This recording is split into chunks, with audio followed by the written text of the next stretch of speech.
Hello everyone, myself Leelam Chandrakar from zoology department. आज की इस लेक्चर में हम डिस्कस करेंगे इकोलॉजिकल सक्सेशन या फिर पारिस्थितिक अनुक्रमण को। तो सबसे पहले हम इसका इंट्रोडक्शन देखते हैं। तो इकोलॉजिकल सक्सेशन जो है वो किसी कम्युनिटी के डेवलपमेंट होने की सीरीज है या फिर ये डिफरेंट कम्युनिटी का एक क्रम है जो कि किसी एरिया में एक के बाद एक पाई जाती है। मतलब कोई भी इन्वायरमेंट जो नया बना है, मान लो कोई पॉन्ड है जो नया बना है लेकिन उस टाइम उसमें कोई लाइफ नहीं है, तो ऐसी सिचुएशन जहाँ कोई लाइफ नहीं है और वहाँ धीरे धीरे हजारों साल बाद एक भरपूर लाइफ बना देना ही इकोलॉजिकल सक्सेशन कहलाता है। और जो लास्ट में बनती है स्टेबल कम्युनिटी, इसे हम क्लाइमेक्स कम्युनिटी कहते हैं। उसके बाद है टाइप्स ऑफ इकोलॉजिकल सक्सेशन।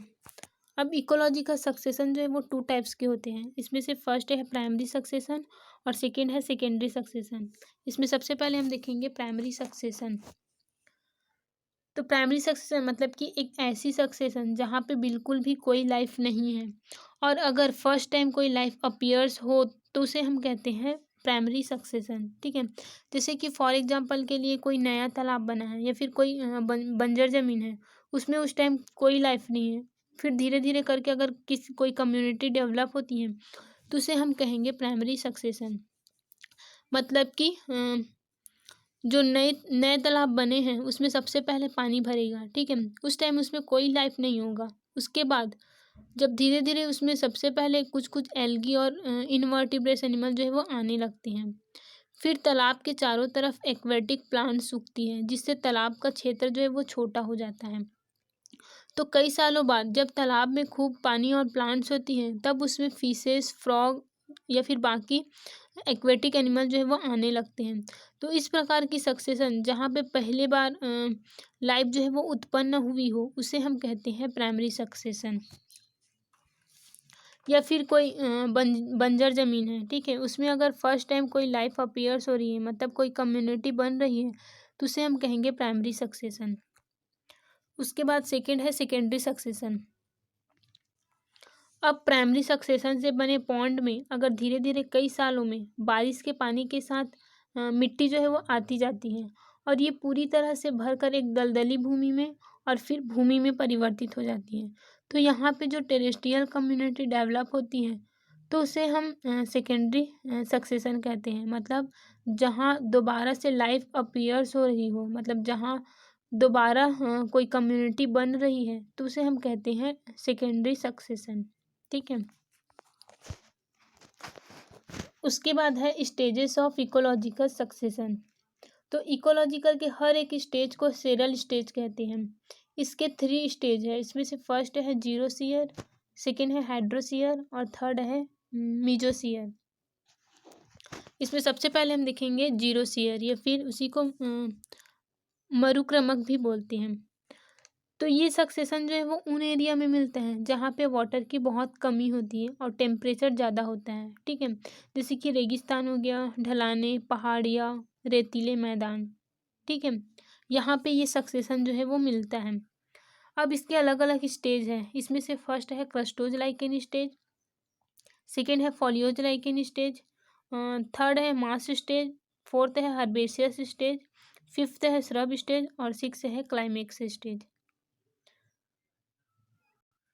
इसमें सबसे पहले हम देखेंगे crustose lichen stage.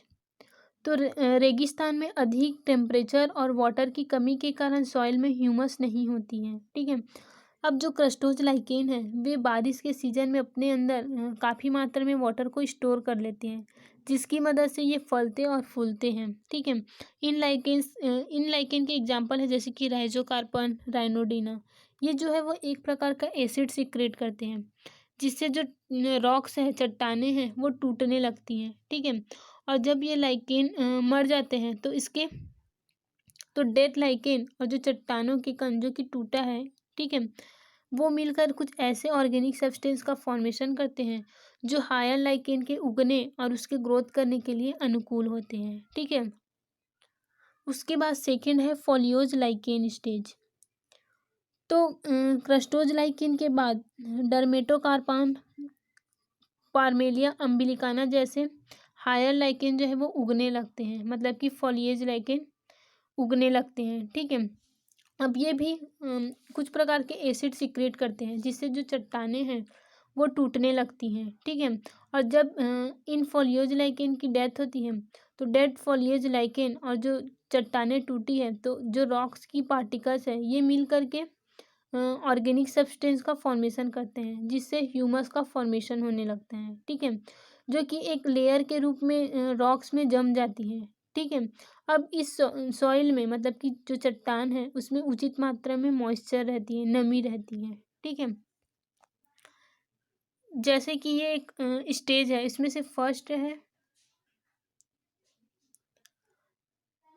Crustose lichen stage. तो इसमें फर्स्ट है क्रस्टोज लाइकेन स्टेज। तो यहाँ पे अभी कोई लाइफ नहीं, ये है रॉक्स। ठीक है, यहाँ पे अभी कोई लाइफ नहीं है क्योंकि यहाँ सॉइल में ह्यूमस नहीं होती है। ठीक है, तो सबसे पहले क्रस्टोज लाइकेन जो है वो, जैसे कि फॉर एग्जांपल के लिए राइजोकार्पन, राइनोडिना, ये बारिश के सीजन में अपने अंदर वाटर को स्टोर करते हैं और ग्रोथ करते हैं। और ये लाइकेन जो है वो एक प्रकार का एसिड सीक्रेट करता है जिससे ये जो रॉक है वो टूटने लगता है। ठीक है, अब जब इस लाइकेन की डेथ होती है तो डेड लाइकेन और रॉक्स की पार्टिकल दोनों मिलकर कुछ ऐसे ऑर्गेनिक सब्सटेंस का फॉर्मेशन करते हैं जिससे कि हायर लाइकेन मतलब कि फोलियोज लाइकेन जो है वो उग सके। तो यहाँ पे कुछ कुछ फोलियोज लाइकेन जैसे कि फॉर एग्जांपल के लिए पार्मेलिया अम्बिलिकाना डर्मेटोकार्पन जो है वो उगने लगते हैं। ठीक है, और ये भी एक प्रकार का एसिड सीक्रेट करता है जिससे जो चट्टानें हैं वो टूटने लगती हैं। और इन जब ये मरते हैं तो डेड फॉलिएज लाइकेन और जो रॉक्स के पार्टिकल्स हैं ये दोनों मिलकर ह्यूमस की एक लेयर बना लेती हैं। ठीक है, रॉक्स में, जिससे इसमें थोड़ी थोड़ी नमी आने लगती है। उसके बाद थर्ड स्टेज है मास स्टेज।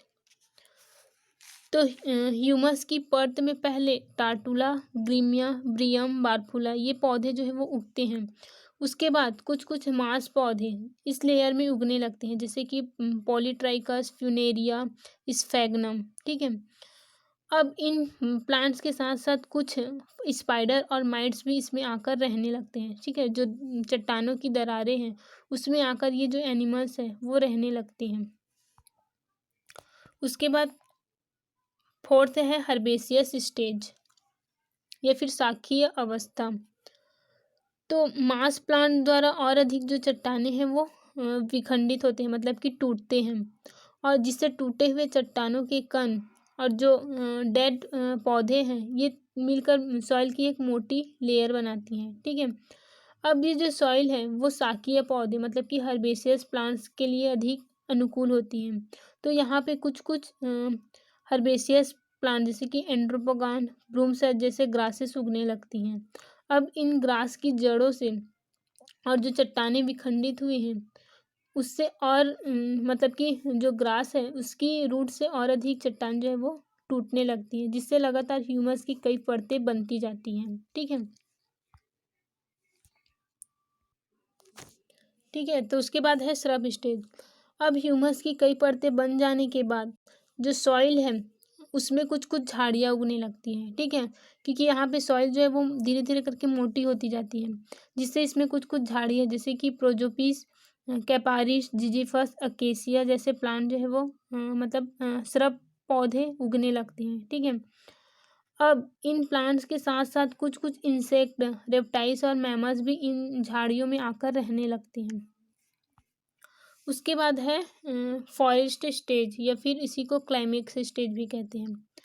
अब इन झाड़ियों के उगने के साथ साथ सॉइल में ह्यूमस की मात्रा जो है वो और अधिक बढ़ती जाती है और वो काफ़ी मोटी हो जाती है।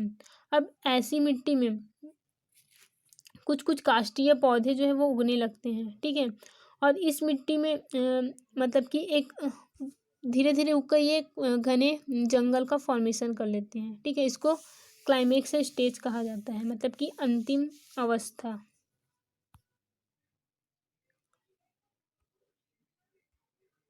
जैसे कि यहाँ पे थर्ड है मास स्टेज। तो ह्यूमस की लेयर की वजह से इसमें कुछ कुछ पौधे जो है वो उगने लगते हैं, मासेस पौधे। इन पौधों के उगने की वजह से जो सॉइल है उसका फॉर्मेशन होने लगता है। उसके बाद है हर्बेशियस स्टेज। तो अब इन मास प्लांट के थ्रू रॉक जो है वो और अधिक टूटने लगती हैं और टूटे हुए रॉक्स पार्टिकल्स और डेड जो प्लांट्स है ये मिलकर सॉइल की एक कई मोटी लेयर बना लेती हैं। ठीक है, अब ये जो सॉइल है वो हर्बेशियस प्लांट के उगने के लिए अनुकूल हो जाती है, जिससे यहाँ पे कुछ कुछ ग्रासेस जो है वो उगने लगती हैं। उसके बाद है श्रब स्टेज। अब इन ग्रासेस की जड़ों से चट्टानें जो है वो और अधिक टूटने लगती हैं, जिससे इनमें कुछ कुछ झाड़ियाँ उगने लगती हैं। ठीक है, और साथ ही कुछ कुछ झाड़ियों के उगने के साथ ही इसमें कुछ कुछ इंसेक्ट, रेप्टाइल्स और मैमल्स भी यहाँ पे आके रहने लगते हैं। ठीक है, उसके बाद लास्ट है क्लाइमेक्स फॉरेस्ट या क्लाइमेक्स स्टेज। अब झाड़ियों के उगने से सॉइल में ह्यूमस की मात्रा और अधिक बढ़ जाती है और ये काफ़ी मोटी हो जाती है। तो ऐसी मिट्टी जो है वो वृक्षों के उगने के लिए अनुकूल होते हैं। तो यहाँ पे पौधों के उगने से वे एक फॉरेस्ट का फॉर्मेशन कर लेता है। ये क्लाइमेक्स स्टेज होती है, मतलब लास्ट स्टेज। तो इस प्रकार यहाँ पे कोई लाइफ नहीं था और धीरे धीरे करके एक फॉरेस्ट का फॉर्मेशन होता जाता है। ठीक है।